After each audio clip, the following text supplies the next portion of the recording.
नमस्कार दोस्तों, आपका स्वागत है हमारे चैनल अमृत कथा कहानियाँ में।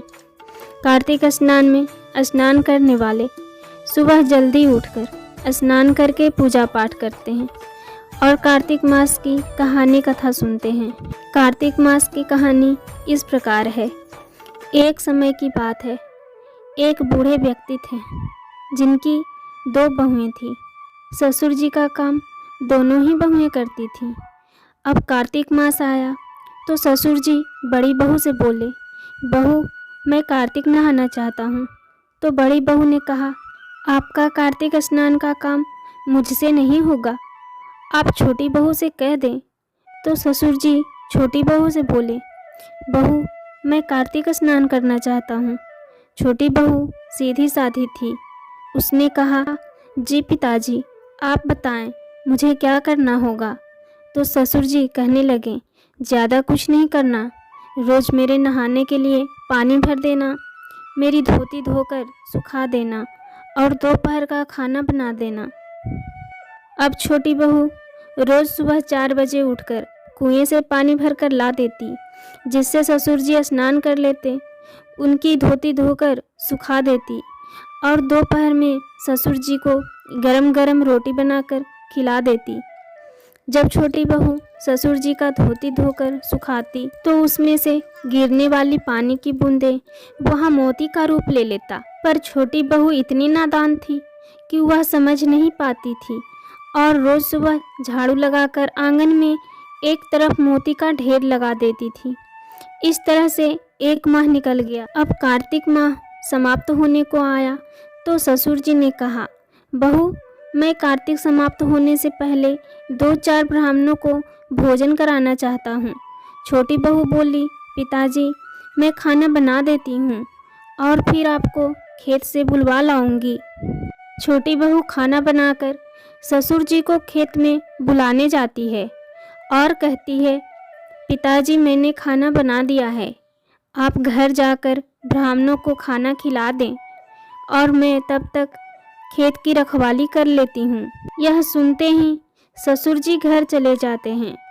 अब छोटी बहू सोचती है, कार्तिक महीने में ब्राह्मणों को तो खाना खिला रहे हैं और चिड़ियाओं को उड़ा रहे हैं, राम जी की चिड़िया और राम जी का खेत। यह सोचकर वह चिड़िया को खाना खाने देती है और सो जाती है। जब चिड़िया दाने चुग रही होती है तो जो दाने जमीन पर गिरती है वह हीरे मोती बन जाती है। धीरे धीरे उनका पूरा खेत हीरे मोती से भरकर जगमगाने लग जाती है। पास में ही बड़े भाई का खेत था। वह देखता है कि छोटे भाई का खेत हीरे और मोतियों से जगमगा रहा है। बड़े बेटे से रहा नहीं जाता। वह अपने पिताजी से पूछता है, इसका क्या कारण है। पिताजी कहते हैं, बेटा हम पर तो कार्तिक महाराज की कृपा हुई है। बड़ा भाई जाकर अपनी पत्नी को सारी बात बताता है। उसकी पत्नी के मन में लालच आ जाता है। वह मन ही मन सोचती है, ससुर जी ने तो पहले मुझसे कहा था, मैंने क्यों मना कर दिया। अब वह 1 साल इंतजार करती है और जब कार्तिक महीना आने वाला होता है तो जाकर ससुर जी से कहती है, पिताजी आप इस बार कार्तिक स्नान नहीं करेंगे। ससुर जी कहते हैं, बेटा इस बार मैं कार्तिक स्नान नहीं करना चाहता, अब मेरी उम्र हो गई है। तो बड़ी बहू चिढ़ जाती है और गुस्से में कहने लगती है, आपने छोटी बहू को तो माला माल कर दिया, अब मेरी बारी आई तो कहते हैं मेरी उम्र हो गई है। नहीं पिताजी आपको कार्तिक स्नान करना ही होगा। ससुर जी थक हार के हाँ कर देते हैं। बड़ी बहू हीरे मोती के लालच में ससुर जी का बहुत ख्याल रखती है।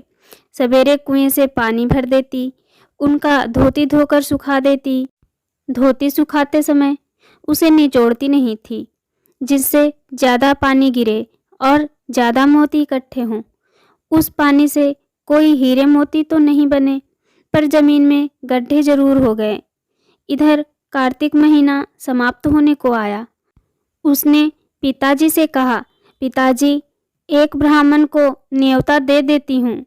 अब वह जल्दी से खाना बनाकर ससुर जी को बुलाने खेत पर चली गई और खुद खेत की रखवाली करने लगी। खेत में कोई भी चिड़िया दाना चुगने आती तो उसे भगाकर कहती, कोई भी एक भी दाना मत खाओ, अभी ये सब मेरे हीरे मोती बनने वाले हैं। धीरे धीरे शाम हो गई। शाम तक उसके खेत में कोई हीरे मोती का ढेर नहीं बने, बल्कि उसके बालियों में दाने भी नहीं रहे। तो वह ससुर जी के पास लड़ने पहुंच गई। तब ससुर जी ने कहा, बहू, तूने तो देखा देखी में, धन के लालच में मेरी सेवा की, जबकि छोटी बहू ने तो निस्वार्थ भाव से मेरी सेवा की, इसलिए उसे कार्तिक महाराज की कृपा मिली। और तू देखा देखी करी, लालच करी, तो तेरी फसल भी खराब हो गई। हे कार्तिक महाराज, जैसे छोटी बहू पर कृपा की, वैसे सब पर करना। इस कथा को कहते और सुनते सभी पर अपनी कृपा दृष्टि बनाए रखना। अगर आपको ये कथा पसंद आए तो वीडियो को लाइक कीजिए, शेयर कीजिए, और आपने अभी तक हमारे चैनल को सब्सक्राइब नहीं किया है तो सब्सक्राइब ज़रूर कर लीजिए। धन्यवाद।